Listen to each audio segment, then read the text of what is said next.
Start the morning with coffee in your cup. Time to hang out with friends and chat it up. Bring a smile and good luck. Hit that like button and let's chat it up. Good times start with us, you and me. Good morning, welcome to the morning coffee show. Let's talk from in the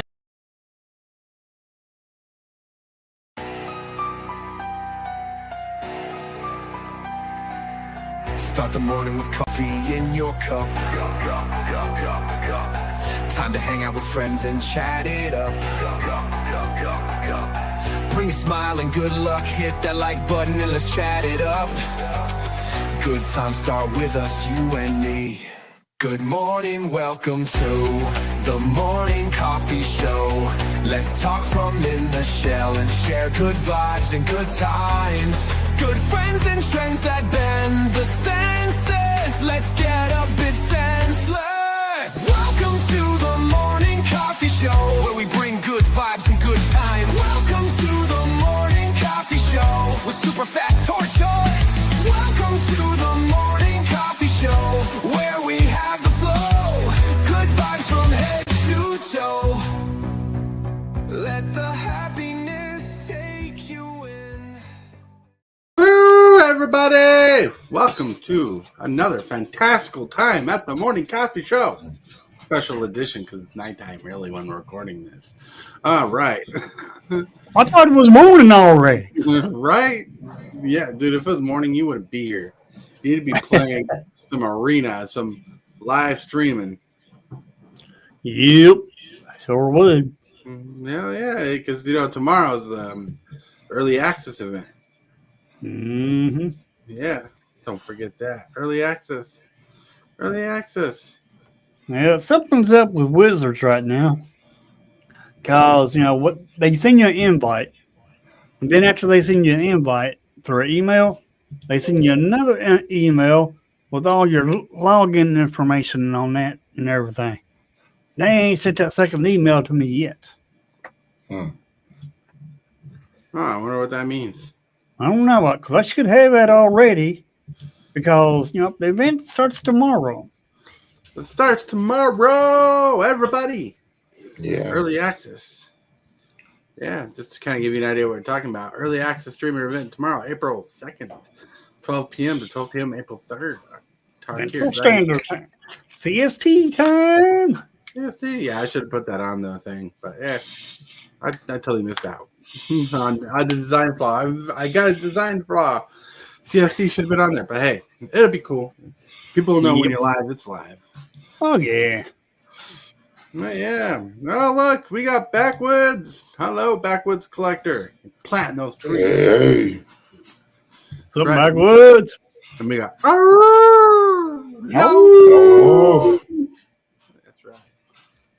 I know. I feel ridiculous doing it, but it's so cool. We're making someone's day by howling at them. Yeah, no one thing. My dog's probably in the living room. With the my wife's in the living room right now with the TV on watching us. Yeah, my dogs are probably in there with her. He's probably watching the TV when we was howling like that. Right. I probably guarantee that now. Right. We got Rhinoblitz here with us today. Hello, Rhinoblitz. Hey, guys. Yeah. If you guys haven't checked out Rhino, his link's in the description, but also will be in chat. Boop, boop. Yeah, we got a few episodes. We got a few episodes ready to air this week. Hell yeah, some episodes. Rock on. Yeah, and Hillbilly's all up to no good. I mean, tomorrow he's not going to be on the episode of Morning Show. Yeah, will. He will. Oh, 12 Yep. Oh, he will. I'd assume he'd be starting that as soon as possible, but yep. Yeah, starting it right after the show. I'm glad I was wrong because that'd be awesome to have Hillbilly on the show again. Yep. Yeah, that's right. Be awesome. Be amazing. Yep. Because the way I got my day planned out tomorrow. Uh-oh. Hillbilly froze. What happened there? I froze? Yeah. I thought it was mine. It was just your end. Oh, that's weird. Yeah. Huh. So the way you have your day planned out tomorrow. The way I got my day planned out tomorrow is no morning stream for me in the morning. Hmm. Instead, my day will start at 11 o'clock here on this channel for the morning coffee show. And then directly after that, I'll be jumping over on my channel, going straight into the early access. Right. And I really hope you got your snacks and everything ready for tomorrow. So you're boomering. Woo-woo, fudge rounds. You know, you're not just a spike player. You're not just a spike player, but your blood sugar levels will spike too. Oh, yeah. I still got plenty of this saltwater taffy. Saltwater taffy. Man, I sent you those, and they're gone to good use. Good use. Oh, yeah. Yeah. Check it out. But all right, let's get to the one thing I want to do every day, and let's get to the card of the day. And today's card of the day is an old classic card from the Dragons of Tarkir block. And that is Dragon Lord Silumgar. Cool. It's like this stupid card's like $10 right now because of how popular dragons are. Mm-hmm. He got 4 generic, a blue and a black. It's a legendary creature, Elder Dragon. He has flying and death touch. He's a 3/5 dragon. I mean, this dragon got a butt on it. Oh, yeah. Yeah. When Dragon Lord Silumgar enters the battlefield, gain control of target creature or planeswalker for as long as you control Dragon Lord Silumgar.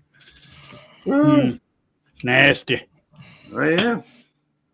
It's insanity. Insanity. And if you look at the artwork, you'll see there's like a chain around it. I believe around his neck is Tassiger. I could be wrong.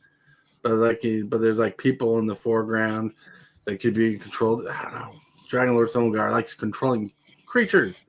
Cool. Yeah. I need a copy of this card. I just don't know if I'll be able to afford it when I am able to buy cards from the set for my Dragon deck. That's pretty chill. Yep. Pretty chill. But all right. I plan to finish building my Dragon deck after this weekend's pre-release. Hopefully that'll do.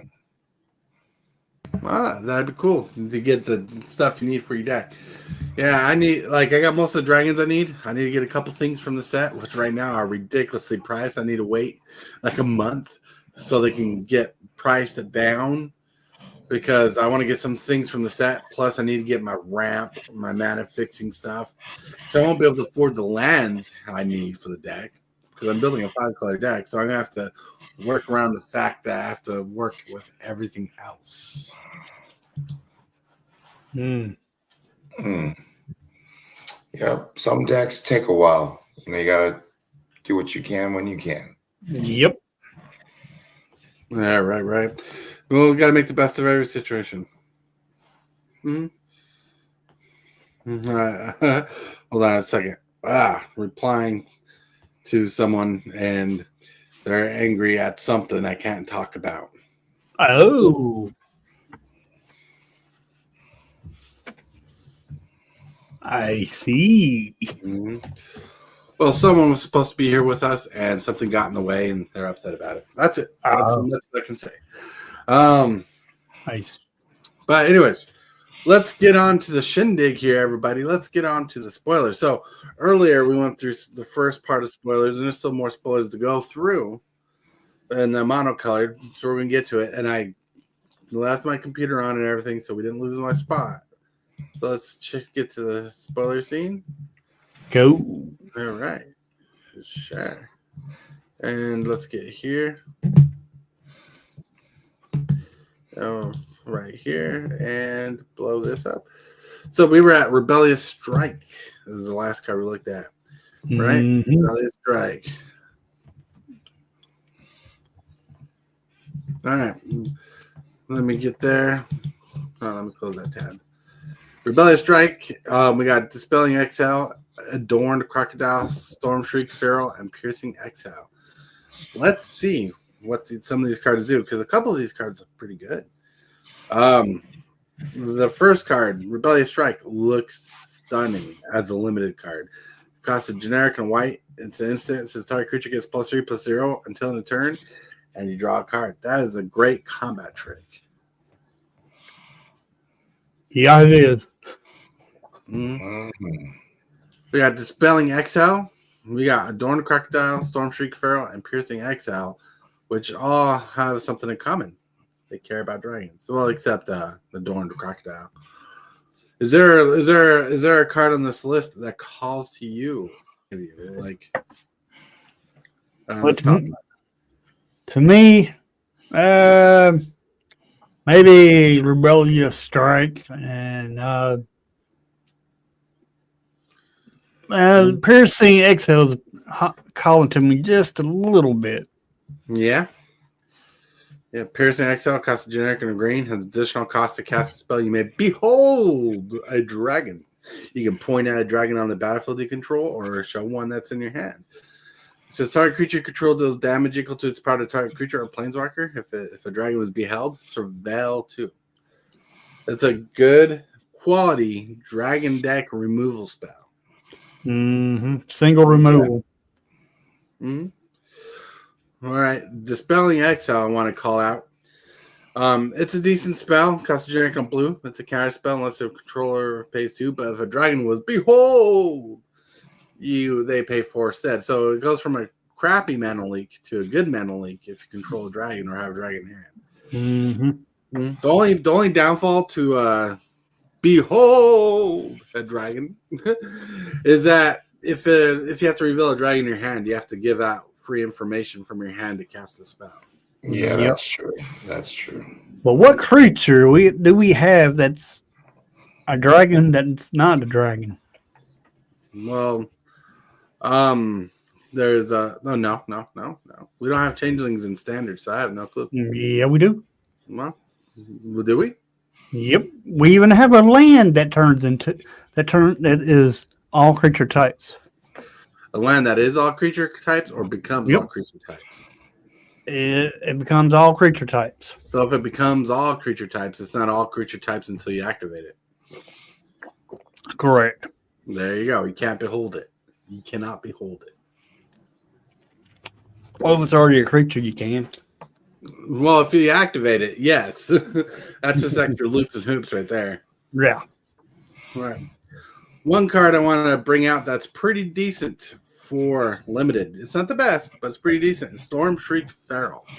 Costs 4 generic and a red. It's a 3/3. It's flying in haste. You pay generic and a red. It says this creature gets +1/+0 until turn. Fire breathing. So it's just a generic basic 5 mana 3/3 dragon.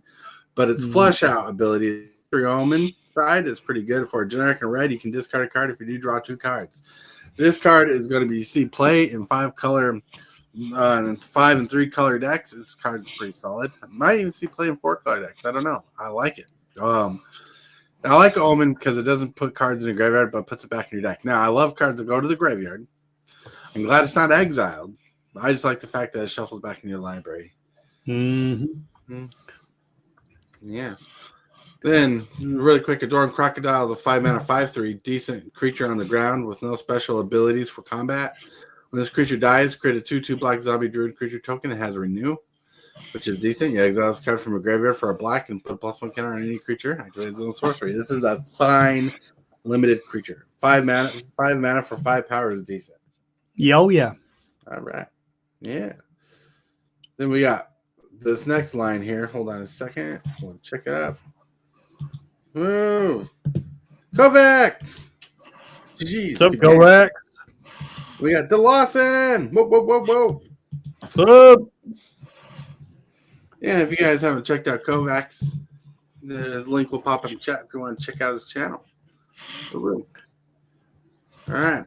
So, we got Mardu Devotee, Wingspan Stride. We got Aggressive Negotiation, Summit Intimidator, and Crotique Nest Guard in here. Now, there's some decent cards in this lineup.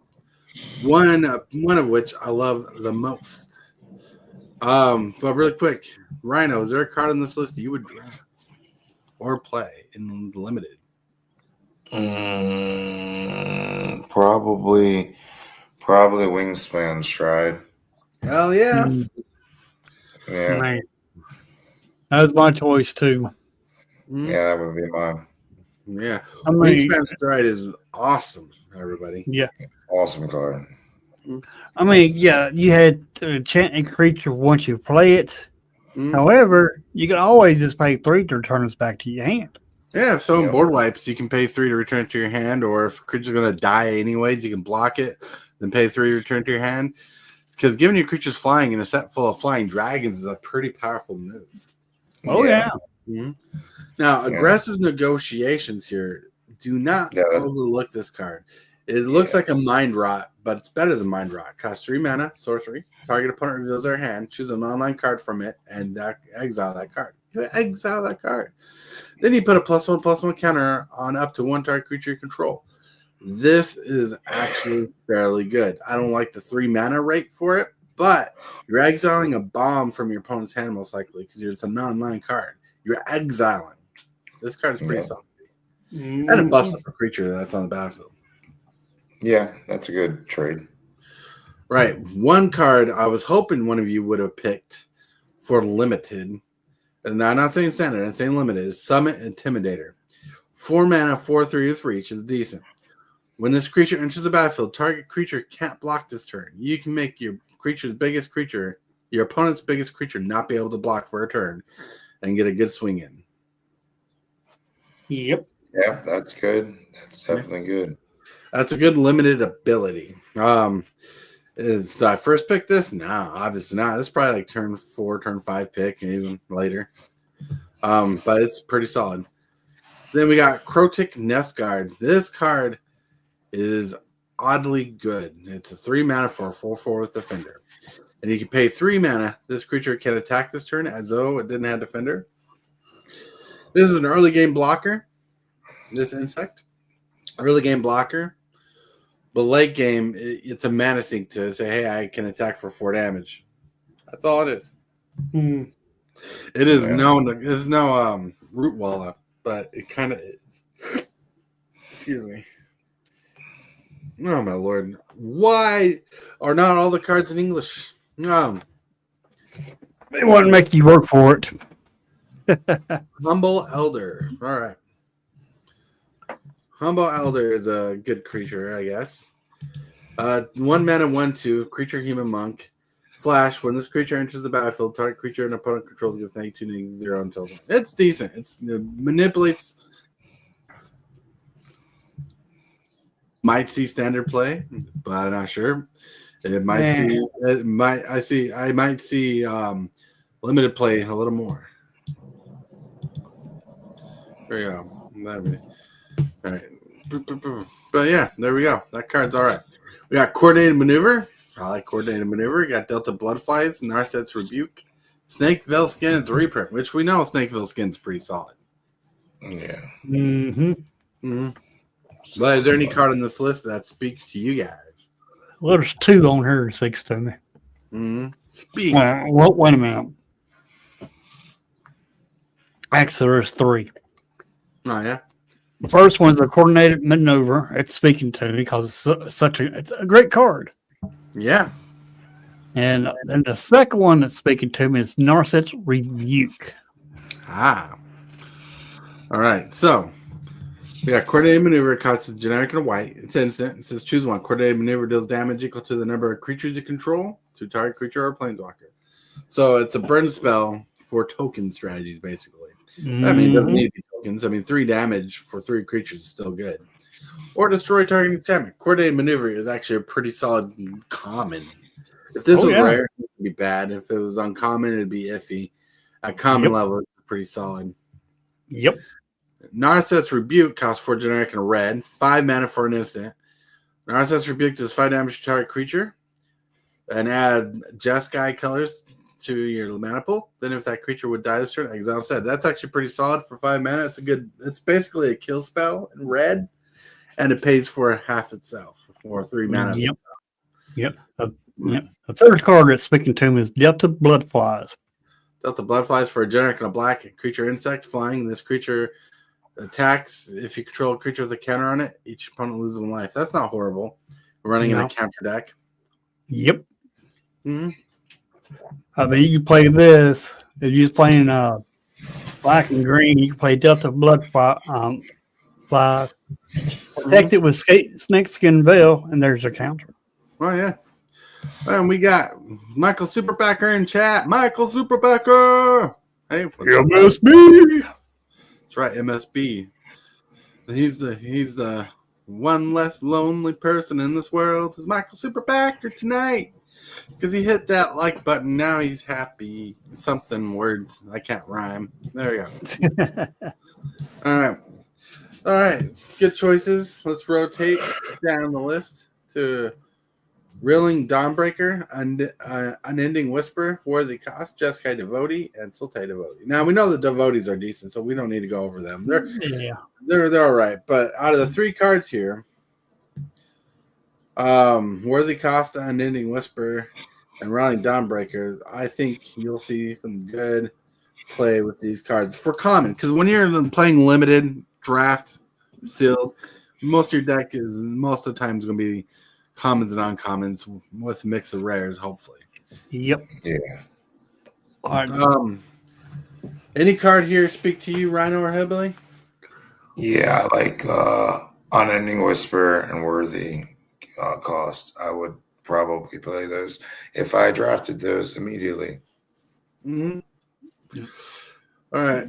Worthy Cost is speaking to me because the simple fact is you have to sacrifice a creature, then to exile a target creature or planeswalker. With one deck I got brewing up, this worked great in it. And Worthy Cost would. Worthy Cost is pretty good. It's good in the tokens deck and everything. Yeah, it's sorcery. You can cast it after attack. So if you mobilize and you're going to get some warrior counters going, you can definitely sacrifice one of those before they go. That's a good removal spell. Hopefully there's something good you can use with sacrifice before combat so you can manipulate combat. Unending Whisper to me is a good card. This will see standard play. I should have put it in the deck I designed, but I went with a different route. It's 1 blue mana, draw a card. It just replaces itself. And it has Harmonize for 6, which is decent. It's not a busted card by any means. It'd be nice if it was instant instead of sorcery. This card just filters out your cards so you can get to your good cards in your deck. This card is like that kind of card you say, I don't want to put another card in my deck. I just want to get to the cards that are good in my deck, and Unending Whisper is basically that. And that Harmonized ability is pretty solid. But Rilling Dawnbreaker, this card is not bad. 5 mana, 3/4, Vigilance Flying. At the beginning of combat on your turn, another target creature you control gets +1/+0 until turn. Manipulates combat. Has Flying and Vigilance. And Signaling War is pretty good. It costs generic and white, sorcery omen. Create a 2/2 white soldier creature token. That is pretty solid. These 3 cards on this list are really good in commons for the format of standard and limited. Mm-hmm. Sure. Absolutely. Mm-hmm. And for those who are watching, Devotees are good and limited. They're not going to see standard play, really. I don't think they will. No, I don't think they will. Mm-hmm. Let's roll down. We got Fortress Kingguard. We got Teamer Devotee, Dragon's Prey, Shock Brigade, and Heritage Reclamation. Now, I want a Heritage Reclamation. Heritage Reclamation costs a generic and a green. It's instant, which is good. Choose one. Destroy target artifact, destroy target enchantment, or exile up to 1 target card from a graveyard, draw a card. This is pretty good. It's slightly better naturalized, and that's what makes it good. This will definitely see play in limited and standard. Not all standard, but I'll see some play because removing a card from a graveyard is pretty good, and there are going to be some hefty, powerful enchantments in standard, in limited. I mean, you got Dragonback, which you'll see later on. Dragonback Assault, it's pretty solid. You got Doubling Season in Keeper's Talent and Standard. Cards like this are going to see a rise in play. Oh, yeah. Yeah. Oh, yeah. Now, Shock Brigade is just decent. Dragon's Prey is pretty good. 3 mana, 2 generic and a black. This spell costs 2 more to cast if it targets a dragon. 4 mana to destroy a dragon. 1 black pit, though. That's good. Destroy target creature. So this is actually decent. Do not underestimate this card. This will be good in limited, and it'll be good in standard. I think there's a lot of good removal in standard. This might not replace things in standard, but in limited, it's going to be good. Timur Devotee, we already talked about the Devotee cycle. Fortress King Guard. This card is pretty decent. You get a 2 mana, 2 generic and white for a 2/1 dog soldier. When this creature enters the battlefield and deals 1, put a +1 counter on it or create a 1/1 white soldier creature token. This is a solid common. This is a good pick. And if you're going white and you need a token or counter generator, this is pretty solid because you're paying 2 mana for 2 creatures, and that's actually pretty decent. Yep. All right, let's get down to one of the sauciest lines in the common section. We got Tempest Tempest Hawk, Snowmelt Stag, Feral Deathgorger, Underfoot Underdogs, and Sagu Wildling. All right. Here, I see several great cards in this lineup. Mm-hmm. What are you guys' thoughts? What's pulling you? Like, what would you pick in your draft here? Tempest Hawk. Tempest Hawk. All right. I would go goblins or dragons. Yeah, for sure. I agree. Tempest Hawk has 2 generic and white. It's a creature bird. Flying, when this creature deals combat damage to a player, you may search your library for a card named Tempest Hawk, reveal this card, put it in your hand, and shuffle. A deck can have any number of cards named Tempest Hawk. So if you could pull several Tempest Hawks out of limited, which is harder than said because you know who knows what other players are wanting to draft it, or if you get a couple of them in your pre-release pack, this could be good. It could be good. 3 mana 2/2 flyer is nothing to scoff at. It's actually tempo, so it's pretty decent. Depending on how many you get in limited, makes the card better or worse. Snow Melt Stag is pretty decent. 4 mana for a 2/5. During your turn, this creature is a 5/2 instead. And you can pay a buttload of mana to make this creature unblockable until turn. This is a banger of a card. Don't underlook this card in limited. Not standard, but limited. Like a 4 mana of 2/5 is a good blocker, but vigilance. But on your turn, it's a 5/2. And later on, that mana sink, you need to get through for 5 damage. This card will do it for you. Run one. Like, this is like a 1-of in your deck, if you ask me. Mm-hmm. Then we got Feral Deathgorger, which is solid, everybody. 6 mana, 5 generic, and a black dragon. Flying Death Touch. When this creature enters, exile up to 2 dark cards from a single graveyard. Pretty decent. Not horrible. It's a 3/5 flyer with Flying Death Touch. But its Dusk Sight, Sorcery Omens part is pretty good. A generic and a black, put a +1 counter on up to 1 target creature, draw a card.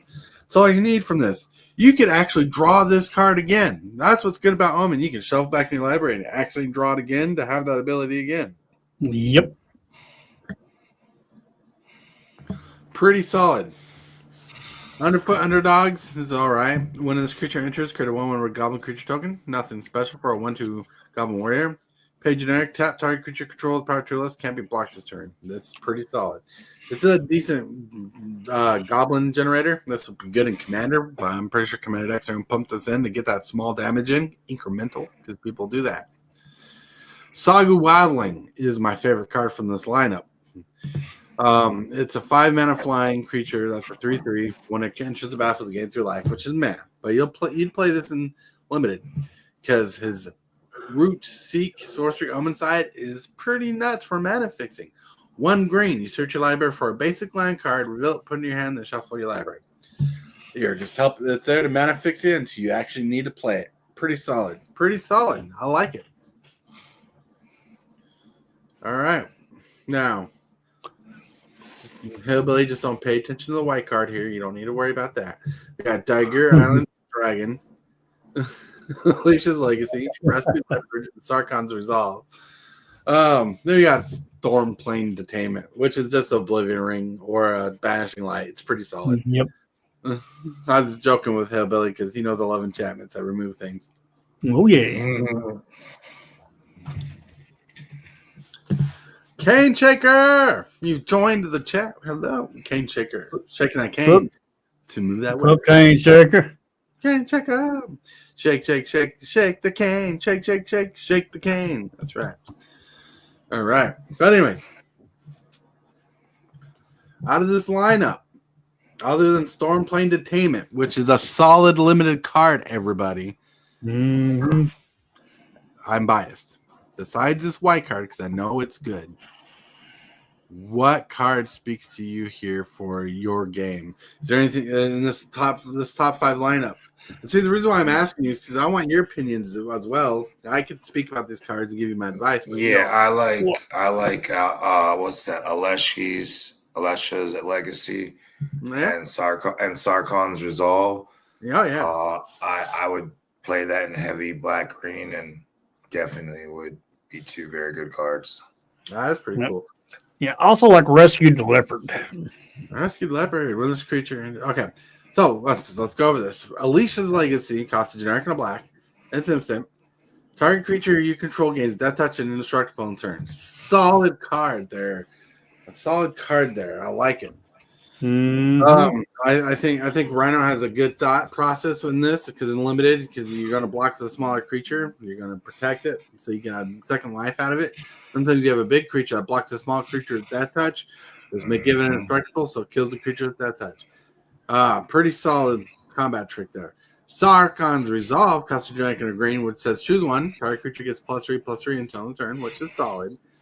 Or destroy target creature with flying, which is actually good. This is way better than Plummet.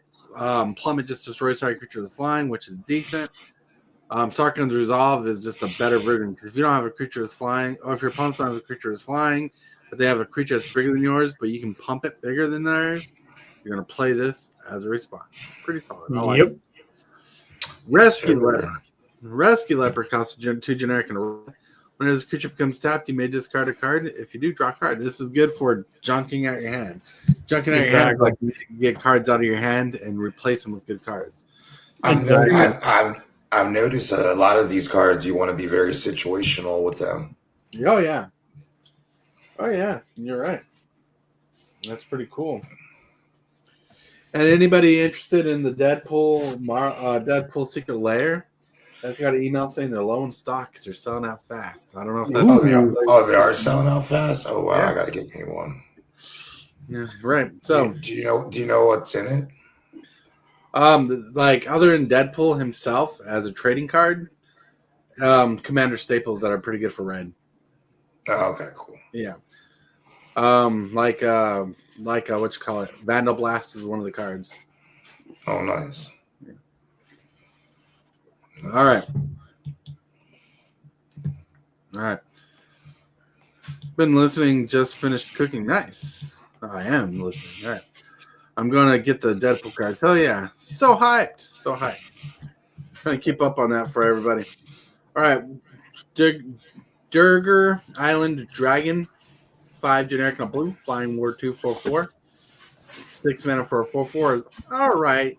Has Ward 2, which makes it a little better.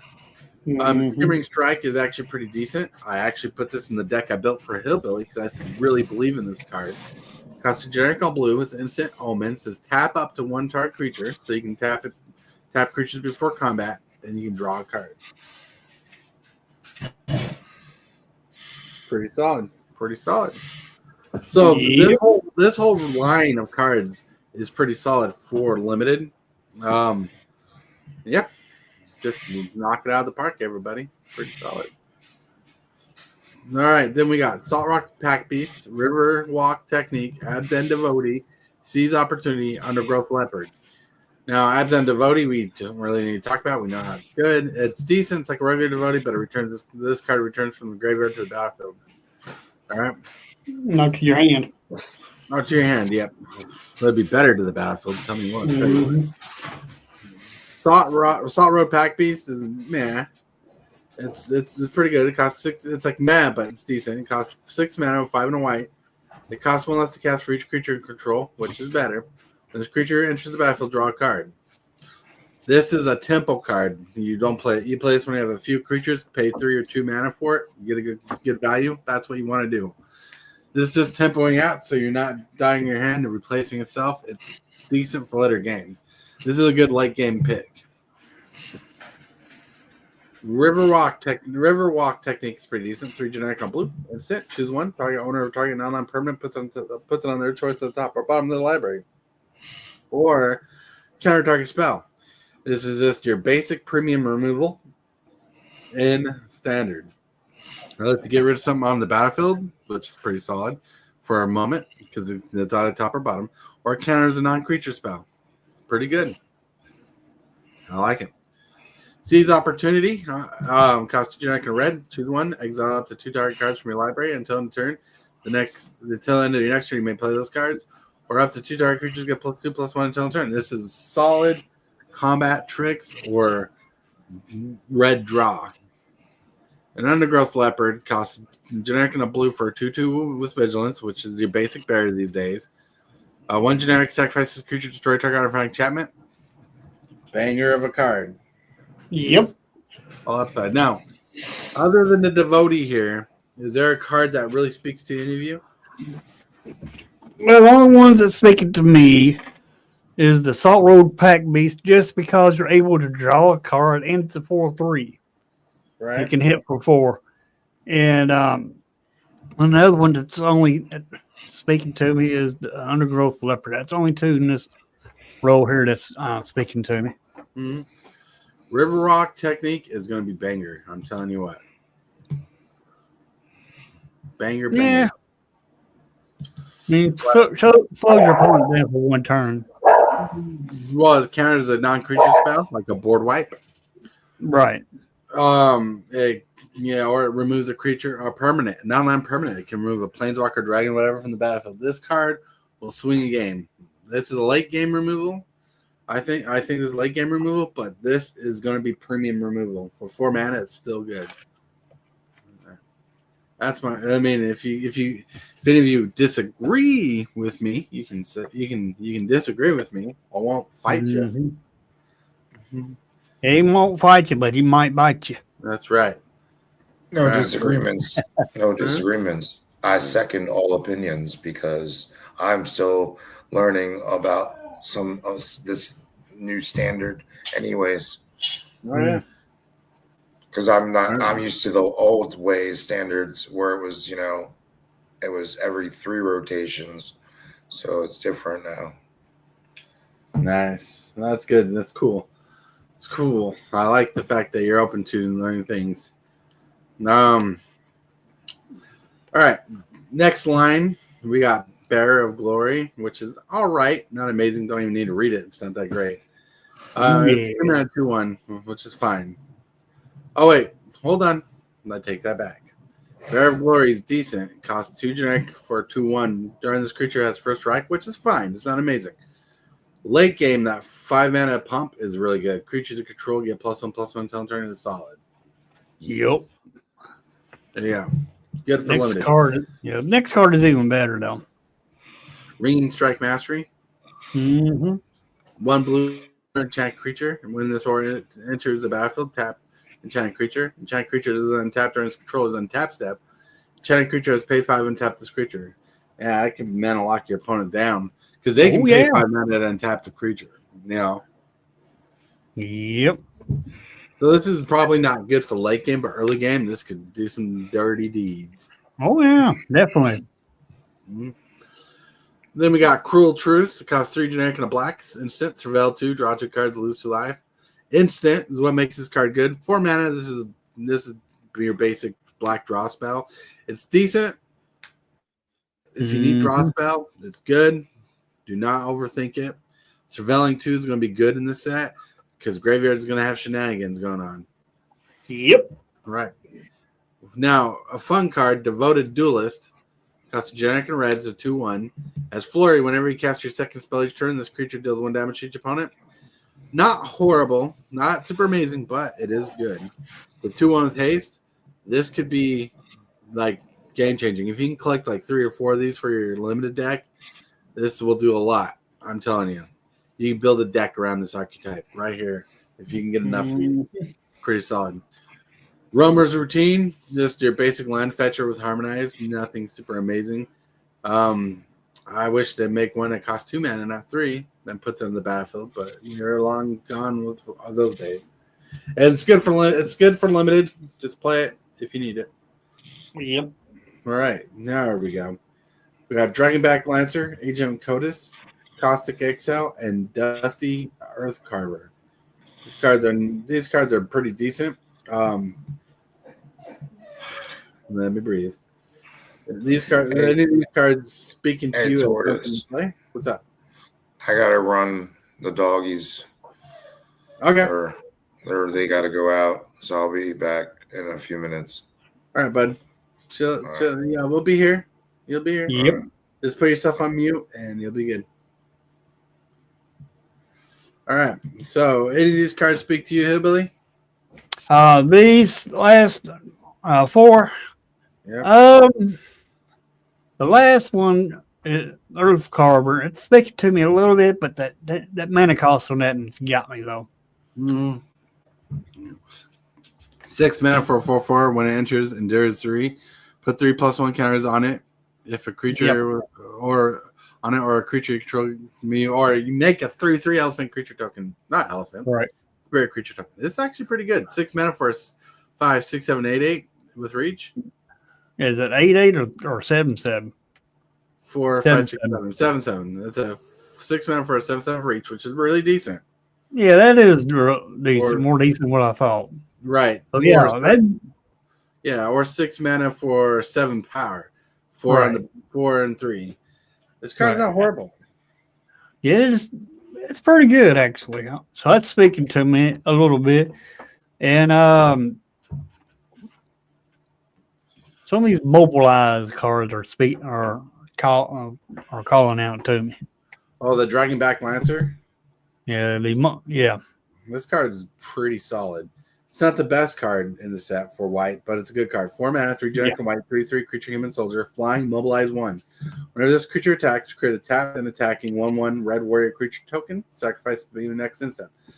It's 4 mana, 4/4 with mostly flying. If you think about it that way, it deals 3 damage flying, and one of them's on the ground. And it's easier to be blocked. It's pretty decent. Yep. You'll run this card if you need it. Now, Agent of Codis is just all right. Generic and a blue, 2/1, renew. Exile this card from graveyard, put 2+1 counters on target creature, activates on sorcery. This is just a graveyard filler. It's a deck filler. That's all it is. But 2 mana for 2/1 is decent, but there's a lot of those in the set, as we've seen, so be careful. Caustic Hexel is pretty decent if you have a dragon in your hand or on the battlefield. Target creature can -3 until turn. If you're not running dragons, don't run the spell. Simple as that. right. Yeah, hold on. How you guys doing in chat? You guys enjoying the show? Yeah. All right, let's see. So, Call the Dragons is going to be harder to play in Limited than it is going to be in Standard or Commander. But it's decent. Dragons you control are indestructible, which is pretty decent. You can build around it. There's archetypes to build this deck, but it's pretty good. But you're most likely going to stay in 3 colors, and you can splash into other colors to get there. Well, not necessarily have to splash into 3 colors to play this, because it is 5 colors. However, there's a way around that easily. Right. There's different ways to get into them. When there's colorless ways in Limited, not Standard, Limited. Well, I'm talking about Standard. I'm talking about Limited. Right. No, I said this would be harder to do in Limited than it would be Standard. Right. I mean, I've seen some of the ramp spells in Standard. There's pretty good ramp spells in Standard altogether. Yep. In Limited, it might be harder, but there are ways to do it. But it's pretty good. I mean, you might even have the chance to have 5 dragons in Limited. Not guaranteeing it. Can't guarantee what you pull in Limited, draft or sealed, but it's pretty chill. You got Mardu Siegebreaker, which is pretty decent. That's 4 mana for a 4/4 with Human Warrior, Mardu colored, Death Touch Haste. When this creature enters the battlefield, exile up to 1 target creature you control until this creature leaves the battlefield. It's all right, not horrible. It's championing a creature. If you remember that ability from Lorwyn block. Whenever this creature attacks, for each opponent, create a tapped token that's a copy of the exiled card. Attacking that opponent at the beginning of your next end step, sacrifice those tokens. And they're saying that because there's ways to double token this card. That's pretty good. Pretty good. 4 mana, 4/4. It's great value. Still you have your mana fixing. You just like in limited, it's probably like turn 5, turn 6. Unless you got perfect mana, which is possible. Mhm. You know, you got Lotus Light Dancers, generic a black, blue, green. Zombie Bard 3/6 lifelink, which is decent. When this creature enters, search your library for a black card, a green card, and a blue card. Put those cards in your hand or in your graveyard and shuffle. This is good for the Sultai deck. It's got a good butt and it gains you life, so you're gonna play this card. Yeah. Okay. Yeah. Rhinoblitz, thank you. Welcome back. Hey guys. Hey. You got Songcrafter Mage. I know people are excited about this card. I think outside of limited, but it might be good in limited. But I think people are looking at Commander and other formats because they had now to do similar things they like. Songcrafter Mage costs Teamer, blue, red, green. 3/2 flash. When this creature enters the battlefield and the target instant or sorcery card in your graveyard gains Harmonize until in turn, which is like flashback. 7 its cost is equal to its mana cost. You may cast that card from a graveyard for its Harmonized cost. You may tap a creature you control to reduce its cost by X, where X is its power. Yep. Pretty good. I'm excited for the sagas that you're about to get to. All right. We'll get to it very shortly. The thing is, when this enters the battlefield, I believe, I could be wrong, I believe you can tap this creature for the Harmonized cost because it's an enter the battlefield effect. Nice. So, correct me if I'm wrong, chat. All right, then we got Flamehold Grappler, Jeskai, blue, white, red. First strike, 3/3. 3 mana, 3/3 is pretty decent. With first strike, that's awesome. Whenever this creature enters, copy the next spell you cast this turn. When you cast it, you may choose new targets for the copy. That's pretty solid. Nice. Solid card. Yeah. Solid card for sure. Like if you have a kill spell, burn spell, draw spell, that'll be nuts. Mm-hmm. All right. Now, you said you're excited about the saga. Yes. What sagas are speaking to you that you're excited for? Awaken the Honored Dead. Oh, that one's got me going. Mm-hmm. I think I was looking through these sagas. I think the Teamer, Sultai, and Jeskai are the strongest ones. And I like the Roar of the Endless Song. Yeah, that's the Teamer one. And that's the 5 mana one. Revival of the Ancestors, cost Jerk, or white, black, green. First chapter is create 3 1/1 white spirit creature tokens, which is pretty decent. Chapter 2 is distribute 3/+1 counters among 1, 2, or 3 target creatures, so you can basically make them 2/2s by then. Chapter 3, creatures you control gain trample and lifelink until turn, which is decent. Don't get me wrong. This is a decent one. It's not my favorite, but if I'm playing limited, I'm running it for the creature base. 4 mana for 3 1/1 is not bad. That become 3 2/2s the next turn if they're not dead by then. That's pretty solid. Rediscover the Way is a strong saga. Cost blue, white, red. Look at the first 2 chapters. Look at the top 3 cards of your library. Put one in your hand, and the rest in the bottom of your library in any order. That's really solid. Doing that twice, you gotta love that. Yep. Right. Then chapter 3 is whenever you cast a non-creature spell this turn, target creature you control gains double strike until turn. That's a win condition in Jeskai. All right. Very solid. Mm-hmm. That's pretty good. Now, Awaken the Honored Dead is my favorite saga out of this set right here. I like Roar of the Endless Song. I like Thunder Unity. I like Rediscover the Way. I like Revival of the Ancestors just fine. Awaken the Dead is the best one because chapter 1 is destroy target non-land permanent. Destroy target non-land permanent. That's pretty good. Then chapter 2 is you mill 3 cards, which is what you're probably going to want to do in Sultai here in this set, limited. That's pretty good. Chapter 3, you may discard a card. When you do, return target creature or land card from a graveyard to your hand. Just all right. See, the powerful effect of this card is really the first ability. Everything else is, extra gravy.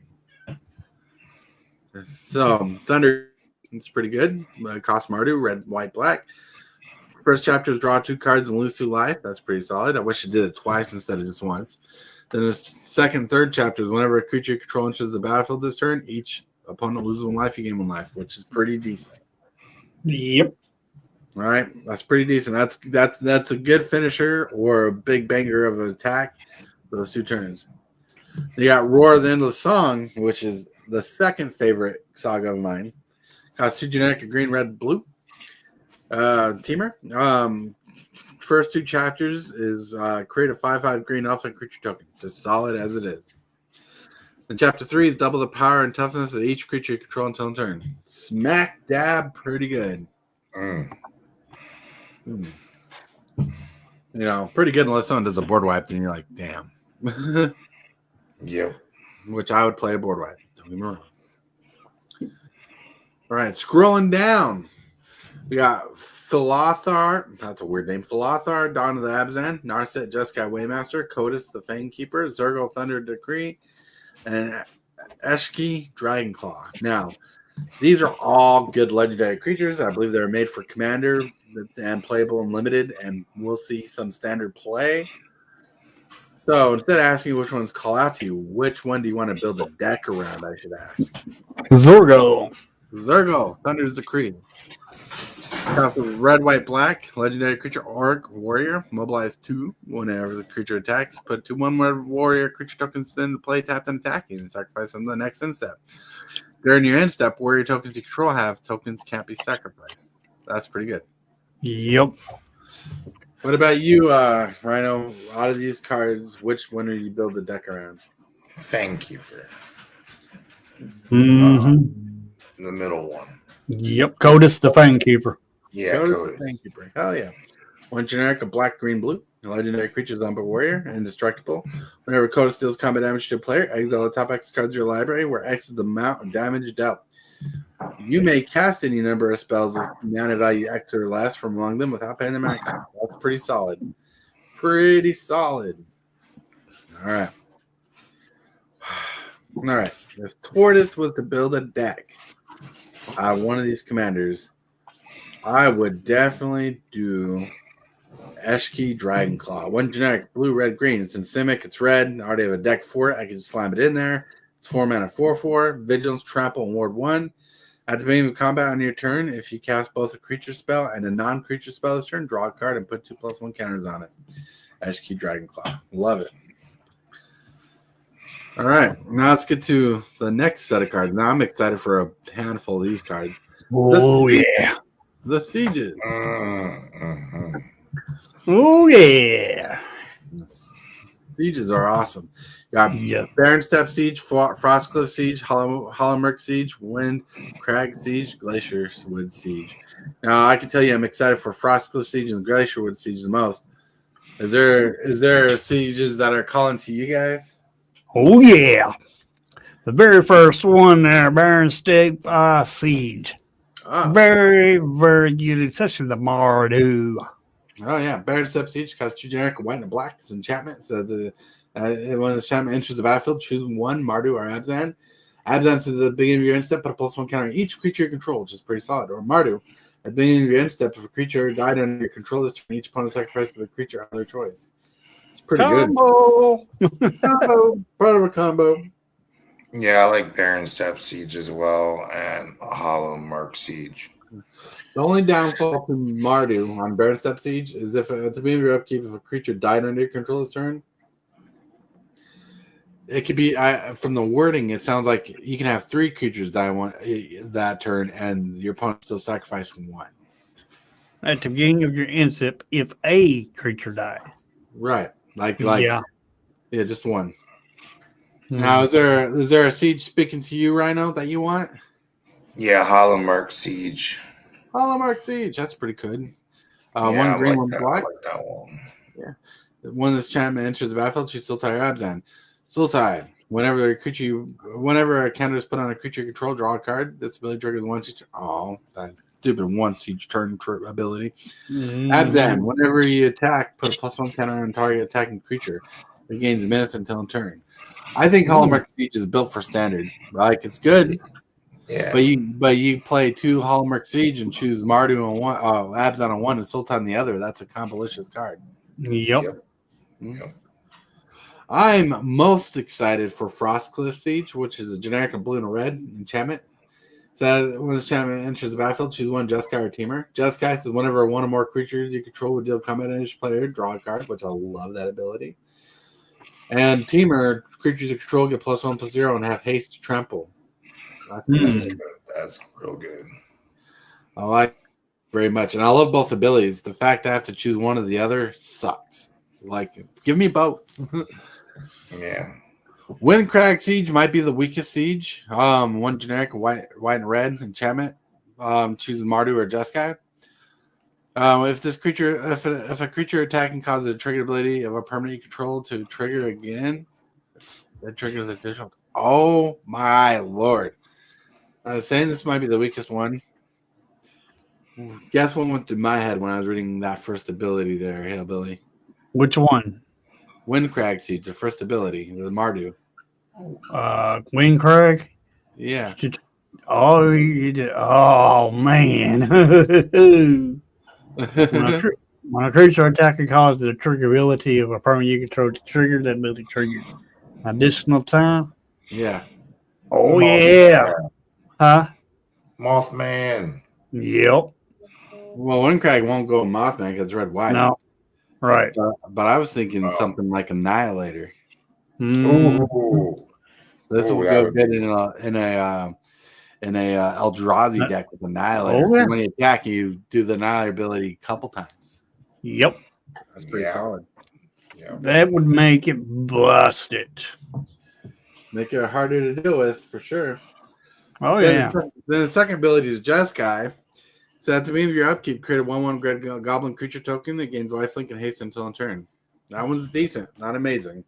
Mardu's the best one on that ability for the ways we were thinking about it. And Oh, yeah. but in limited, you're going to play this card. We're going to play this card. Yep. Yeah, I can't think of the fairy card that makes a 1/1 token at the beginning of your upkeep and you lose a life. Can't think of the name of it. But the 3 mana for Jeskai on this card is pretty solid if you're not worried about attacking abilities. But getting a 1/1 goblin creature token with lifelink and haste is really solid.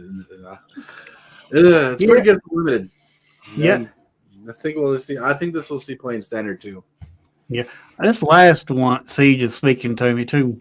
Oh yeah, this is the second one I want outside. Like I wouldn't mind all these sieges, but the Frostcliff Siege and the Glacierwood Siege are the best. Glacierwood Siege costs a generic green and blue enchantment. Then when it comes to play, choose Teamer or Sultai. Teamer, when you cast an instant with sorcery spell, target player mills 4 cards. Not bad at all. And it's target player. You can choose yourself. Yep. All right, Sultai says you can play land cards from a graveyard. In standard, this is going to be a standard card. You're going to play 2 of them. You're going to choose one or the other. You notice a good chunk of these cards, if you have multiples out and choose the one and the other, that's going to be a bonus. In Commander, they're still going to be good. In standard and limited, yeah, you're going to play these. Yeah, I noticed that some of them kind of got the same clan on them. Like the Hallmark Siege has Sultai and Azband. And the Burnsteep Siege has Azband, Abzan, and Mardu. So, you got two Abzans there. Yeah. All right. Really quick. I'm trying to keep up the chat. And Kane Shaker asks, Rhino, have you ever had a chance to play with the older Saga card? I haven't played Saga since before Ravnica. So most likely you didn't play Sagas for. All right, that makes sense. Yeah. Kane Checker says the siege cards are an interesting group of cards. They're really good. Oh yeah, so good. All right, now we're getting to some fun cards. Now, all these multicolored cards are going to be solid in one direction or the other. We got Yethan, Roadwatcher, Fangkeeper's Familiar, New Way Forward, Severance Priest, Teamer Battlecrier. There's 2 cards on this list that make me shout out, I want to play those colors. But is there cards on this list that are making you go crazy that you want to play or have? Actually, there's Fanekeeper's Familiar. Mm-hmm. That's calling to me right now. Uh-huh. And also the Servant's Priest is calling to me a little bit. The Severance Priest, yeah. I like the New Way Forward. All right. If I was building the 5-color dragon deck, I would definitely put that in there. All I'm going to say is you're both wrong. No, I'm kidding. All right. So, Fangkeeper's Familiar and Teamer Battlecry are like my favorite cards off this lineup here. New Way Forward is decent. So, we're going to go through the cards. Yathin, World Watcher, is a 4-mana 3/3, which when you read it, it's like meh. Its ability is whenever a creature enters the battlefield, if you cast it, mill 4 cards. When you do, return target creature card's mana value 3 or greater from your graveyard to the battlefield. Solid little card. You want to care about little creatures. Yathan is going to be good in standard. It's going to be all right in limited, based on limited limitations. Be careful with this card. It's a trap card. If you're running bigger cards, you're not going to run this card. All right. Fangkeeper's Familiar. Balling card. I want a copy for my cube. I want a copy for Traxa deck. I just want it because I love these effects. They're ETBs, not when you can. Cost of generic, Sultai, blue, black, green. Flash, when this creature enters the battlefield, choose one, and you gain 3 life and survive 3. Solid hands down. You can destroy target enchantment, solid hands down. And you can counter target creature spell, solid hands down. This card is just amazing all the way down. New Way Forward. Rhino says is one of his favorite cards. It looks cool. Let's read what it does. 2 generic, a blue, white, red. Instant. Next time a source of your choice would deal damage to you this turn, prevent that damage. When damage is prevented this way, New Way Forward deals that much damage to that source's controller, and you draw that many cards. So let's look. I got like instantly when I read this, I see a pro and a con. Pro, you got a big 8/8 coming at you. You prevent that damage, draw that many cards. Con, you got 2 8/8s coming at you. You only can prevent one of those 8/8s and draw that many cards. Yeah, pretty solid card though. Don't talk down this card. This card's good. This card's good. Yep. It's good. It's just not as powerful as I'd love it to be. Right. Yeah. Yeah. It's sort of a weaker fog to me, what it seems like. Yeah, kind of. I mean, come on. The card draw on this, if your opponent's attacking with an 8/8 and you get to draw 8 cards, this card is nuts. I mean, that's good. Don't get me wrong, that is good. Right. The only thing I think is missing from this card is being able to redirect the damage. Yeah, if you could redirect it back on a creature. Or right. Or a planeswalker. Yeah, or a planeswalker would be nice. But this card is pretty good. Don't get me wrong. It's limited playable. Do not underestimate this card, all right?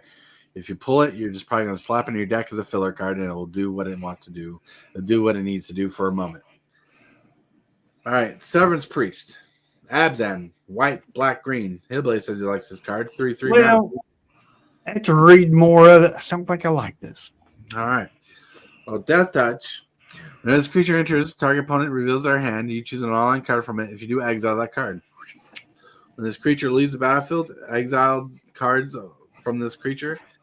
Create an XX white spirit creature token where X is the mana value of the exile card. All right. So your opponent gets your opponents get the token. Right. That's not amazing. It's all right, but it's not amazing. It's right. Look, Severance Priest, we'll see play, so we'll solve a problem for a bit. Oh yeah. All right. Yep. Do not underestimate the power of this card. Just you're running colors for exile. You got white, black, and some green cards out of that removal in the set. So this is a decent card. When we got to see it played, this card, Severance Priest, might be an underrated card. It might be, what do you call it? One of those cards that are secretly good until someone figures it out. Yep. Yeah. Might be. But you know what card is good? The second best, well, probably the first best card in this list, but biasly I say second. Teamer Battle Crier. It's awesome. Yeah. First of all, It is look an at that awesome little dog. horse. Look at that little horse. Huh? Hey, Doing he's work. so cute. That's right. Doing work. It's a 3-mana teamer, green, red, blue, 4/3. 3-mana 4/3 is pretty decent. During your turn, spells you cast cost 1 less to cast for each creature you control with power 4 or greater. So, what makes this card good is for each creature you control that has power 4 or greater, you're paying 1 less mana to cast those spells.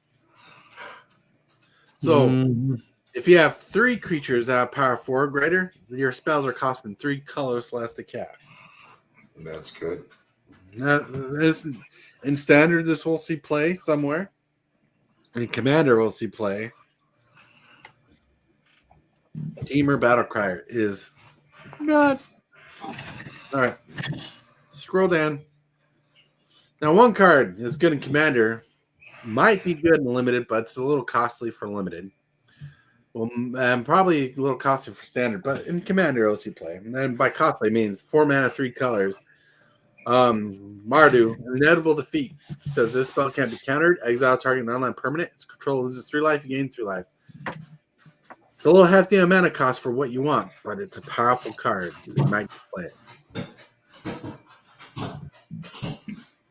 The dog going crazy back there? Yeah, it's my dog. Yeah. All right, he's wondering. Dragon Claw Strike, Mammoth Bellow, Hardened Tactician, and Kiru Goldkeeper. Some solid cards here. Dragon Claw Strike is like these weird hybrid cards that were like the hybrid cards from Shadowmoor Block. That block are strangely good in general. Dragon Claw Strike is one of the best ones. Blue, white, blue, green, red, or 2 colors in the mix you see on the screen. You double the power and toughness of the target creature you control until in turn.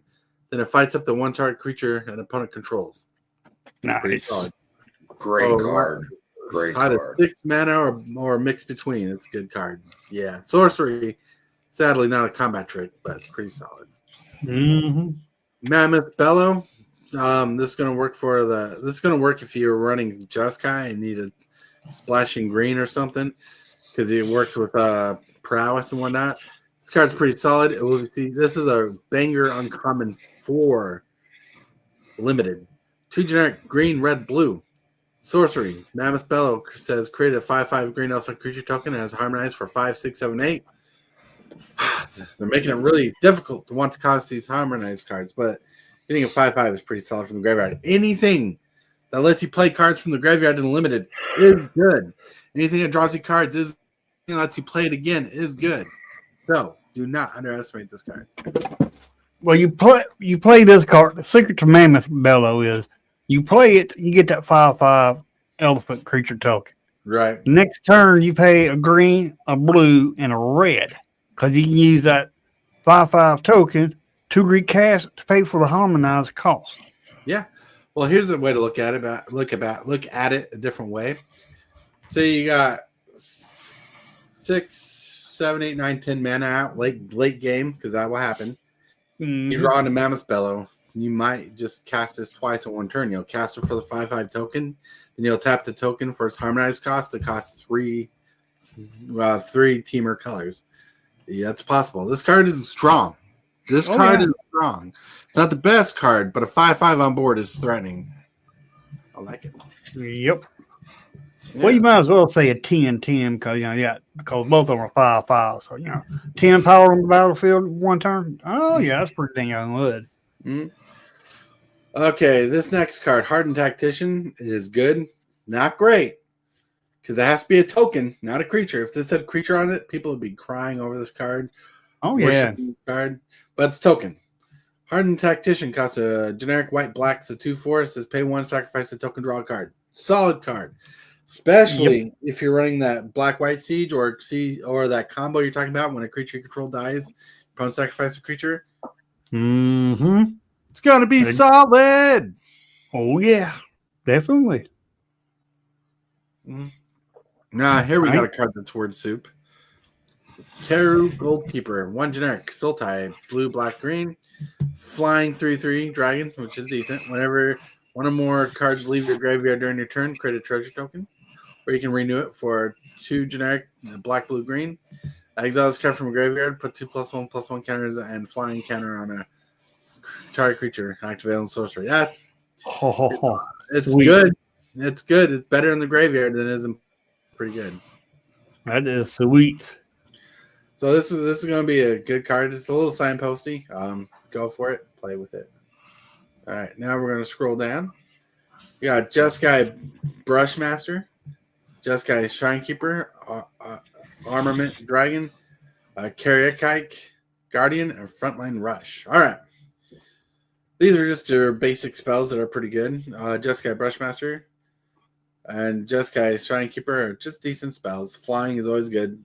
The 4-mana 2/4 for double strike is a little hard to cast because you need 3 colors to cast it. So this might be a late game card for you. Then you know, prowess is what makes this card good, and you're going to stack cards and spells on this spell. So remember that. But anyways, is there any cards from this lineup speaking to you guys? To me, the only one speaking to me is the Jeskai Shrinekeeper. Ooh. Yeah, I like the Shrine Keeper too. Maybe the Armament Dragon as well. All right. So Jeskai Shrinekeeper costs 2 generic, 5 mana total. Jeskai 3/3 flying haste. Whenever this creature deals combat damage to a player, gain 1 life and draw a card. That is a solid little beater. If it can. The only difference in most sets and the regular sets is a lot of creatures in the set have flying more than the others.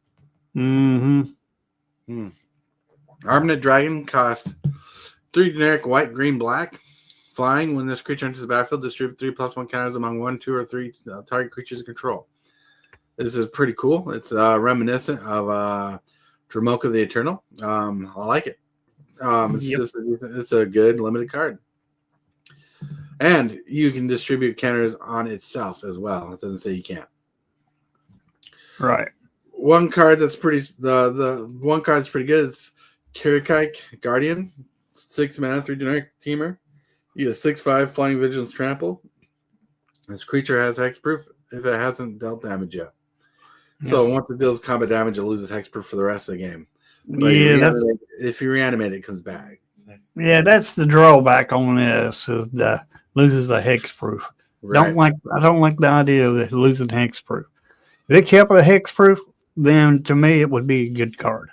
This card is bonkers. All right. In standard, it might not be bonkers. In limited, This card is bonkers. This is your premium bomb spell for limited. You got 3, 4, 5, 6 for a 6/5 flying vigilance trample. That's powerful enough for limited. Hexproof is just pretty good. Yep. I wish it said as long as it hasn't dealt damage to a player yet, but it deals damage to a creature, it loses hexproof. Right. Yeah. But look, this card is playable. Karyakite Guardians and Jeskai Shrinekeeper are the 2 best cards on this list. Yeah. But Frontline Rush is nuts. It's not the best card on the list, but choose one. Create 2/1/1 Great Goblin creature tokens for a red and white instant. Target creature you control gets +X/+X until in turn where X is the number of creatures you control. This is pretty good. Yeah, that can get outrageous. It's secretly a win con. You swing your opponent for 5 1/1 tokens, and they're like, oh, that's 5 damage. I'll just not block. And you're like, oh, I cast Frontline Rush to give target creature you control +X/+X, and you're doing 6, 7, 8, 9 damage to the opponent. That's pretty good. Yep. And Naya will be a color you can draft in this deck. I don't know what Naya deck you're going to build from it, but if you build the Naya deck, this is going to be solid. All right, it's going down. You got Glacial Dragonaut, Sonic Shrieker, Quarry Mountain Stillheart, Killshot Skimmer, and Bone Karen Butcher. Whew. Hold on, my friends. I need a breather. The only reason why I'm reading all these cards is because I'm trying to control the tempo of the show. Right. And that's it. Because normally when Hillbilly and I go through cards, in general we read cards one off the other, but it takes a lot, and we're trying to get through the rest of the set. Right. So, I want to read Glacial Dragonaut Trigonaught. I don't know what it does. Costs blue-red sorcery. Draw a card. Then you may discard when you discard a card. So we draw a card, then you may discard a card. When you discard a non-land card this way, Glacier Dragonaught deals 3 damage to target creature. That's pretty solid. You don't have to discard a card, so you're just drawing a card, and it has Harmonize. This is a little Fiery Temple. Yep. Yeah. And Grixis, because I believe you can build a Grixis deck out of this. In limited and whatnot, maybe in standard. You discard a card, a non-land creature card that you want to reanimate later or sooner, because you can't cast it, it's big. You could do 3 damage and you pull that creature back later. Mm-hmm. And I just realized I don't know what half these creatures do. Line. Sonic Shrieker costs 2 generic, red, white, black. Creature dragon. Flying, when this creature enters, it deals 2 damage to any target. You gain 2 life. When a player is dealt damage this way, they discard a card. This card is nuts. Mm-hmm. This card is nuts. Card is nuts. Mm-hmm. Well, yeah, because you're gaining life, your opponents are losing life, and they're downing a card. This card may be detrimental late game. Yep. That's pretty good. It's a 5-mana 4/4, which is decent, not amazing, but that ability is pretty good. You're going to see this later in the game. You know, who knows how much damage has been swung? This card is pretty good. I like it. It's a common. I think it's an uncommon that people will pick, like pack 3, pack 4. You got Corey Mountain Stalwart, generic red white to 3/3.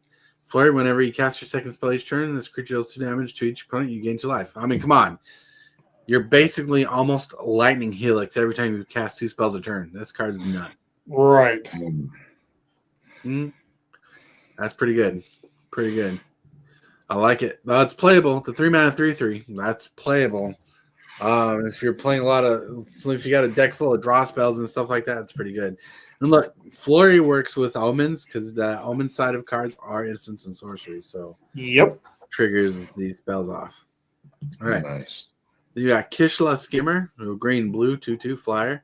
Whenever a card leaves the graveyard during your turn, draw a card. This ability triggers once you turn. What's up with the once you turn? You know this card could be broken, but they decided not to break it. right. So they didn't want to break this card. Like, I guess it'd be rare or mythic if it didn't say one triggers once each turn.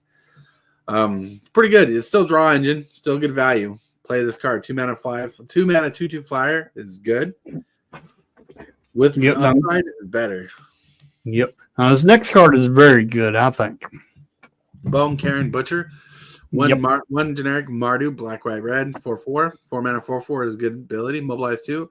When this creature attacks, create 2 1/1 white warrior creature tokens that you sacrifice at the end step. Attacking tokens control have death touch. That's really good. Mm-hmm. And the crazy part is that's uncommon, people. Oh yeah. That's a good signpost card. That's a power creep kind of ability. That's nuts. Yep. And it's a demon. A demon. Yeah. Hey, Taurus, I got to cut early. All right, bud. If you need to go, have fun. See you, Rhino. Right. Yeah, the dogs. They're All need right. to go out again. All right. All right, bud. See you guys. Thanks for having me. Oh, yeah. I'll be on tomorrow. All right. Cool. Rest well, bud. All right. Chaz, streams. Ciao. What's up, Chaz? Chaz, what's up? Hey, Chaz. Good night. Yeah. All right, we're going to scroll down. We got Host of the Hereafter, Effortless Master, Lie in Wait, Auroral Procession, and Marshal of the Lost. Woohoo. These cards are decent cards, too. A Host of the Hereafter costs 2 generic, a green and black. It's a 2/2. Zombie Warlock. The 4-mana 2/2 is not, but one of this creature enters with 2+1 counters on it. It's pretty good. So it's a 4-mana 4/4. Right? Whenever this creature or another creature you control dies, if it had counters on it, put the counters on it on another target creature, up to 1 target creature you control. Oh, this card sweet. is bonkers. This card is nuts. I like it. Effortless Master, 2 generic, red and blue. Creature Orc Monk, Vigilance, Menace. This creature enters with 2+1/+1 counters on it if you cast 2 or more spells this turn. This card is, I'm not going to lie to you, this card is kind of jank. It requires a lot to get those 2 counters. 4 mana, Yep. 4/3 is Vigilance is decent. But if you have to cast 2 spells to get those 2+1 counters, this is going to be rough. It fits in the theme, but you got to have a lot of low-end spells to make this good. Yep. But you know what card is good is Lion Weight. This next card, that's Sultai colors, blue, black, green. Sorcery, return target creature card from a graveyard to your hand. Lion Weight deals damage equal to that card's power to target creature. Oh, man, that's sweet. I am. I like it. Yep. I like it. Auroral Procession. This is straight up a card you're going to play in limited. You're going to play in standard, maybe. It's 2 mana, green, blue, instant. Return target card from your graveyard to your hand. That's all you needed to do. It doesn't exile. You can get it back later. This card is solid. Yep. All right. Now this next card, Marshal of the Lost. Oh, man, it's a sweet card. Marshal of the Lost costs 2 generic and white and black. Orc Warrior, Death Touch. Whenever you attack, target creature gets +X/+X until turn, where X is the number of attacking creatures. Ooh, that's pretty good. Yup. Whenever you attack, target creature gets +X/+X until turn, where X is the number of attacking creatures. Yeah, it doesn't have to be a creature. I like it. Genesis Nightmare. Hello. What's up? Genesis Nightmare. Genesis Nightmare. What's up? Marshal of the Lost is pretty good. It's something you kind of don't want to attack with till later. Because you want to get that buff on all your creatures first. Then you attack with it when you got a good swing in. I like it. 4 mana, 3/3 is not amazing, but since it will get the buff too when it attacks with other people, it's pretty good. So it's like what you do with it is you have a lineup of creatures that can attack. You cast this spell first, then attack, so your creatures get the buff. Right. That's pretty solid. All right. Then we got Stalwart Successor, Skirmish Rhino, Kin Tree Severance, River Wheel Sweep, and Rakshas's Bargain. Handful of good cards here.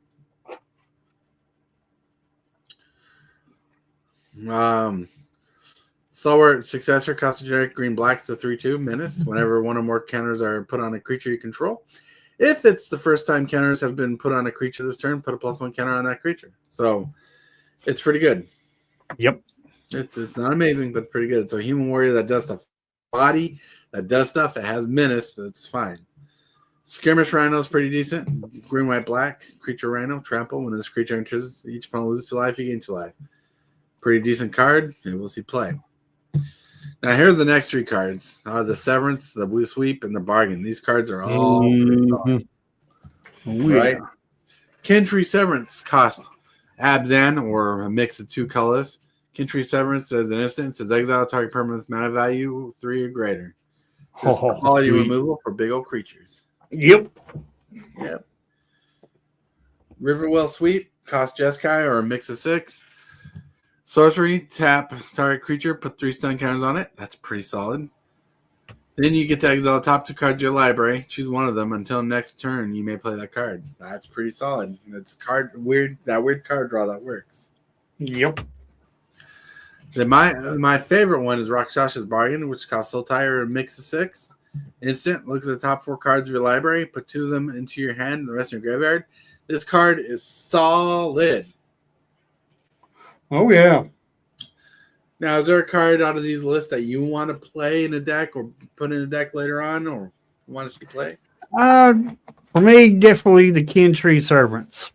Yeah, Kin Tree Severance is pretty good. It's just straight up good removal, quality removal, uncommon, and it's playable. Like, even if you don't have all the colors, you can pay additional mana, you know? Yep. Solid. All right. Genesis Nightmare is like, hello, everybody. Whoa. Then scrolling down, we got defibrillating current.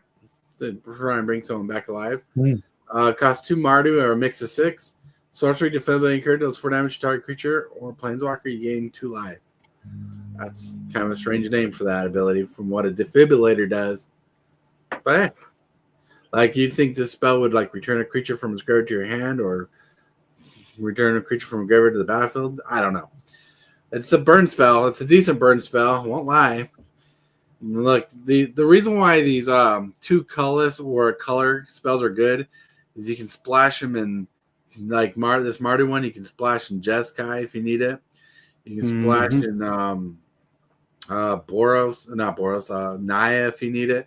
They're very flexible to what deck you want to build. Yep. All right, hold on. Reputable Merchants, next card on the list. It costs Abzan or mix of 6. It's creature, human, citizen. When this creature enters or dies, so when it enters the battlefield or dies, put a +1 counter on target creature control. 2/2. Not bad. I wish it was a turtle more than a human because the turtle's like the cool thing on the picture. But it's a human citizen. Turtle. Yeah, Monastery Messenger. Costs Jeskai and mix it 6. A creature Bird Scout, Flying Vigilance. When this creature enters the battlefield, put up to 1 target creature or non-line card from your graveyard to the top of your library. This is good. This lets you recurse from the graveyard. It might go on back on top of your library, but in limited, this is a solid little 3-drop. Do not underestimate this card. I like it. Gurmag Nightwatch costs Sultai or mix of 6. Creature Human Ranger. When this creature enters, look at the top 3 cards of your library. You may put one of those cards back on top of your library and the rest of your graveyard. Sultai, awesome stuff. This is awesome stuff for Sultai. I'm telling you what. Oh, yeah. Definitely. Yeah. And Reigning Victor. Mardu or a mix of 6. Creature Orc Warrior, mobilize 1. When this creature enters the battlefield, target creature gets +1 and +0 and gains indestructible until turn. I swear this creature is missing the keyword flash. Yep. This is a good card. Yep. All right. Now this roll, there's 2 calling out to me. Actually, yeah, there's 2 actually calling out to me. Monastery Messenger and Gurmag Nightwatch. Yeah, those 2 are solid. Like this whole row is pretty solid, and Monastery Mentor and Gurmag Nightwatch are pretty solid. I like it. Then at the bottom here, we got Teamer Tawnyback. Costs Sultai or mix of 6. Is a beast. When this creature enters, draw a card, then discard a card. Come on, just draw a card. 4/3, you loot when it enters the battlefield. Not horrible, but the 4/3 beast might be what you need. It's playable. Trust me, it's playable. Yeah, it's playable. It's playable. All right. Then color spells. You got Ugin, Mox, Dragonfire Blade, Abzan Monument, and Jeskai Monument. I'm going to say there's a monument for each of the tribes. They're all good. They're all decent for what they do. We're not going to really talk about them. Are you going to try to play Ugin Eye of the Storms in your games tomorrow? Yeah, I'm going to try to come up with a deck for Ugin. I ain't really quite figured them out yet to what kind of deck I can play with them, but I'm going to try. Right. Mox Jasper, people are just going to want because it's a good Mox. It's going to be good for Dragon decks. Hooray! Dragon Fireblade is going to be really good for the Mardu decks. 1 mana. Equip creature gets +2/+2 and hexproof from monocolored. Equip 4 to the spell costs 1 to cast. Activate for each color of a creature you target. So it's pretty good. Cool. Yeah, like it. Well, it's going to be good for Mardu decks because it's more hasty, but this card's pretty good in general. Yep. I like this card. I want to copy this card for a deck of mine. Nice. Then past the monuments, you got Dragonstorm Globe. Costs 3 generic. Each dragon you control enters an additional +1 counter on it. It has to add a color. So it's just going to be in a commander deck. It's going to be in standard. Well, not standard. Well, people might play in standard because that ability is pretty good with dragons. But in limited, this is going to be a good mana rock. Yep. And there's a tutor card in the set for this card. Yeah. I know. It's just kind of stupid that it tutors for this card. I should just do for like a non-creature artifact or something like that. Mm-hmm. But but you're gonna play it if you want to play it. But this card's really good. It's really good for searching for it. You're gonna play this card if you want. Like I when I buy cards, I might try to pick up this card for my commander deck that I want to build. Go. I'm not happy about paying 3 mana for a mana rock, but since this one buffs your dragons by 1 counter, it's pretty good. Yep. Even unlimited.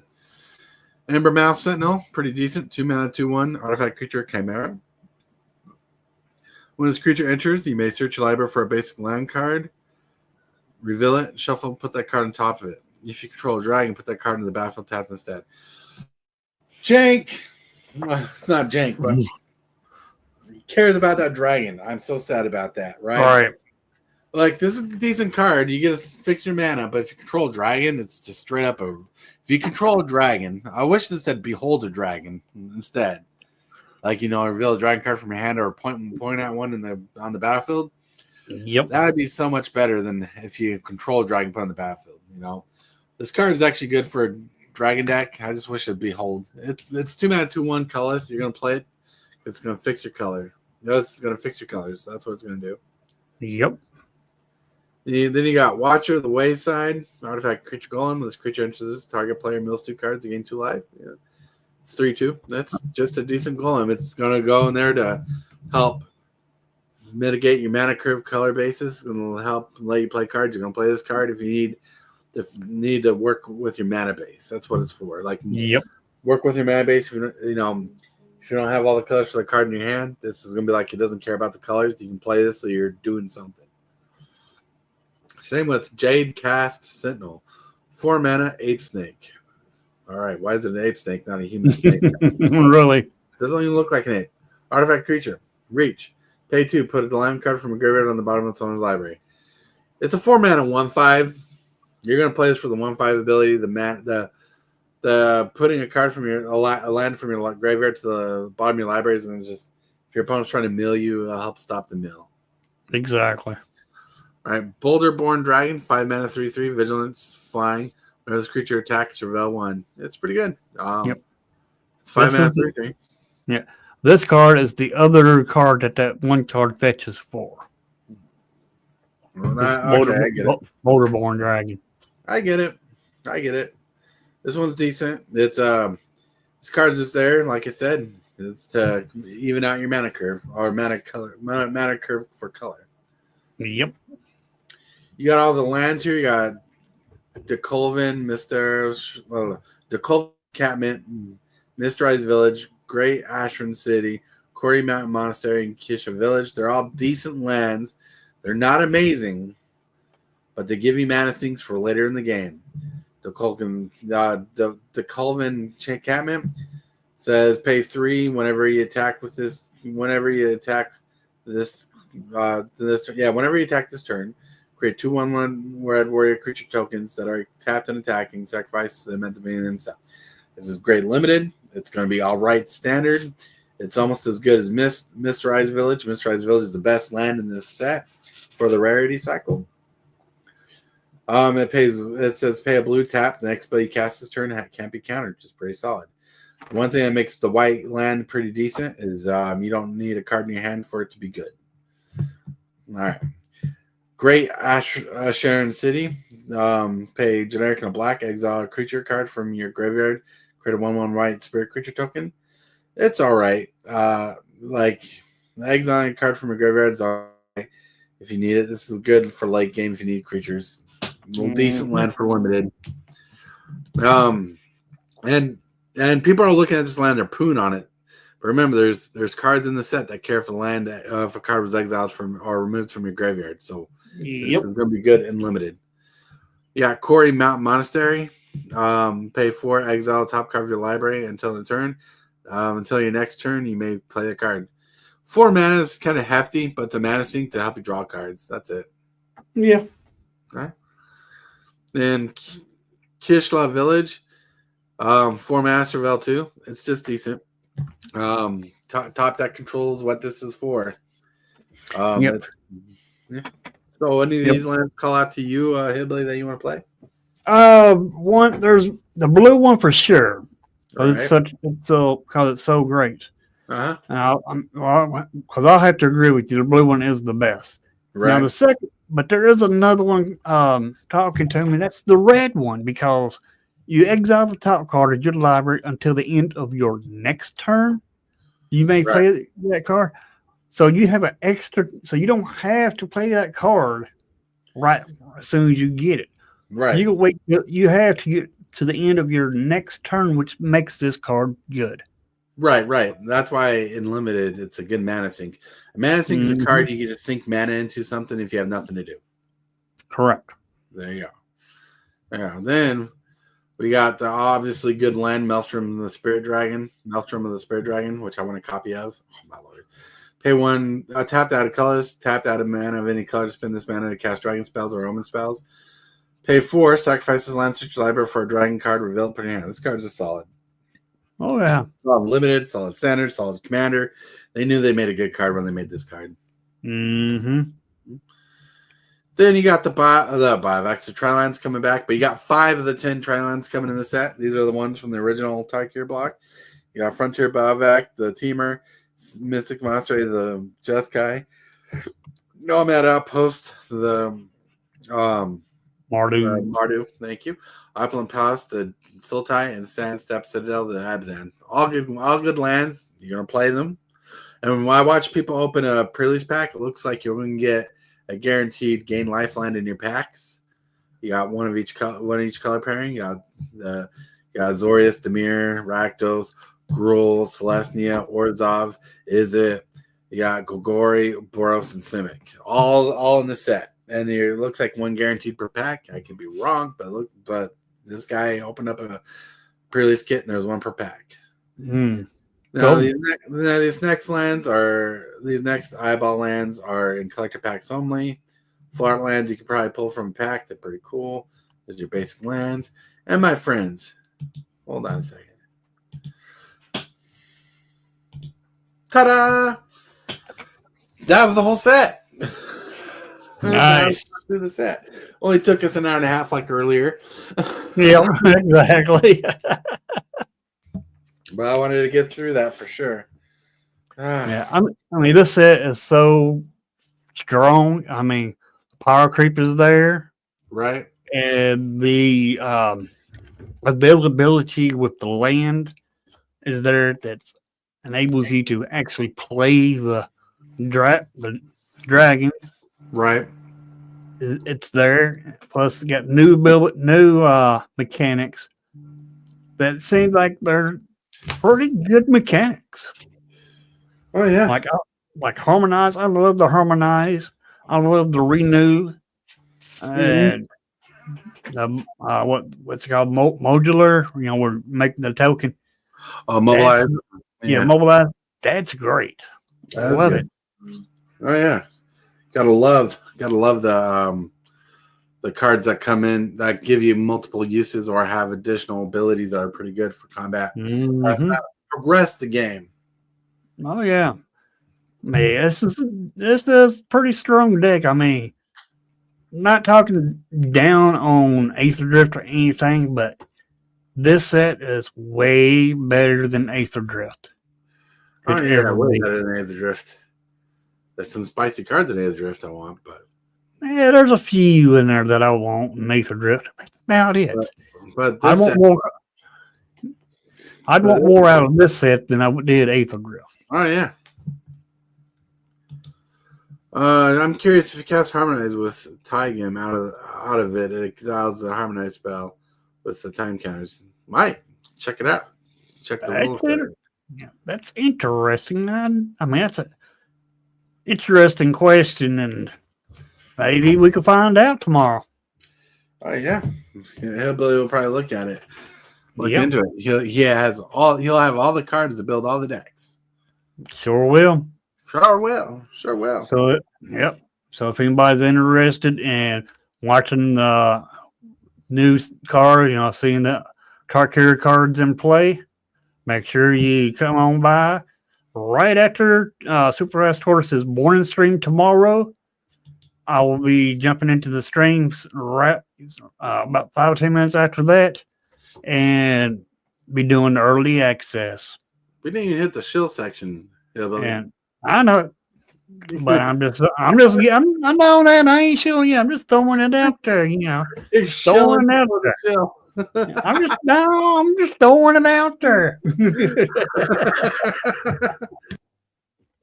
All right, we're going to get to the shill section anyways. I got to get off of here. All right, but it's been a great morning show. Let's hit that bumper, right? Hit that subscribe button. Become a part of the creep. Too much to take. So it's lit. MTG3, are you game? Rise, creep, rise, building a following as we gain. Spitting fire like a dragon. can bring us down. MTG3 in the house, we own this town. Ripping through the beats with a fury.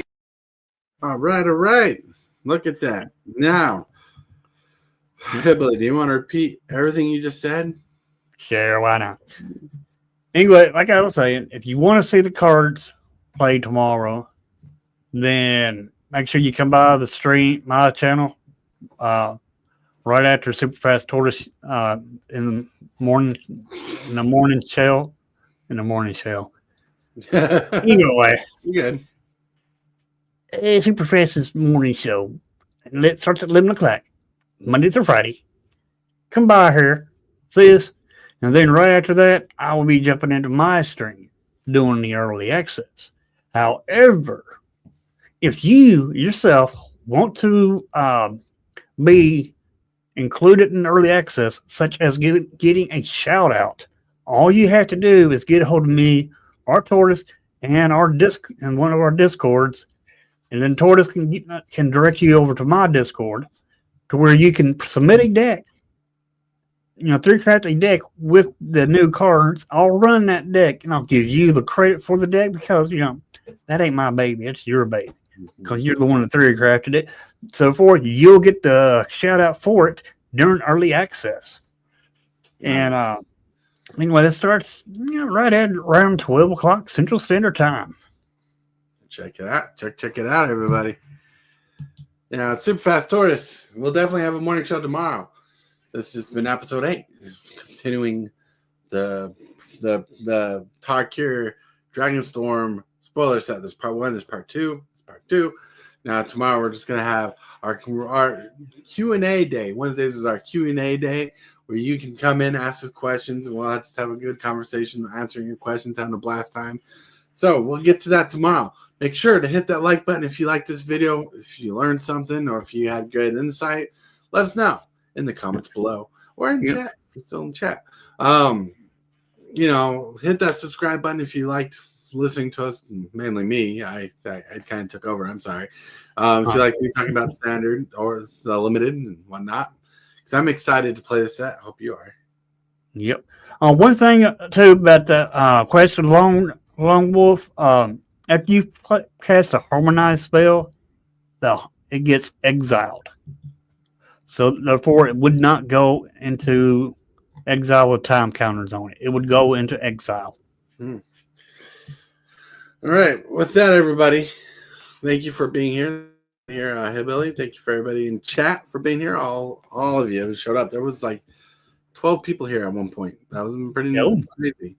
So everybody, thank you for being here, being amazing. Thank you for being here again. You guys are amazing. Remember, you're loved. People think about you. And remember, if you can, uplift someone's spirits and have a good night.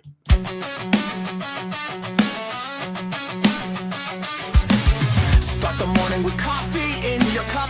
Time to hang out with friends and chat it up. Bring a smile and good luck. Hit that like button and let's chat it up. Good times start with us, you and me. Good morning, welcome to the morning coffee show. Let's talk from in the shell and share good vibes and good times. Friends and friends that bend the senses. Let's get a bit senseless. Welcome to the morning coffee show, where we bring good vibes and good times. Welcome to the morning coffee show.